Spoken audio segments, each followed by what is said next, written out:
Қайырлы күн достар, бүгін біз сіздермен үй жағдайында лагман жасаймыз. Видеоны толық көрмес бұрын каналға тіркеліп лайк басып достарыңызбен бөлісіп қолдап кетсеңіздер. Ең алдымен біз майымызды қыздырып алып, үстіне көбіктеп тұрған етімізді саламыз, және оның үстіне пиязымызды салып, жақсылап қуырып аламыз. Менде сүрленген ет, сондықтан да дәмі өте керемет болып шықты тамақтың.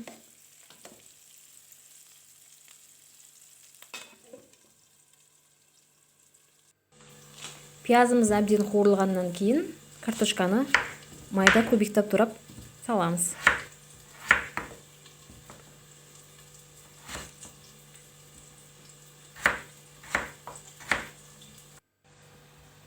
Және картошка пісуге жақын қалған кезде мен болгар бұрышын осылай 3 бұрышты етіп турап салдым. Және де осы болгар бұрышымен бірге чеснокты да салып жіберсеңіздер, дәмі керемет болады. Осымен біздің лагманның подливы дайын болды. Татымына қарай тұзын, қара бұрышын, басқа да приправалар салсаңыз болады. Ал қамырға мен спагеттиді салдым.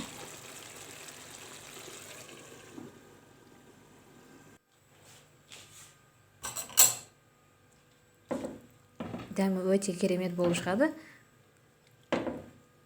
Сіздер де жағдайында жасап көріңіздер. Сіздермен болған Ғазиза.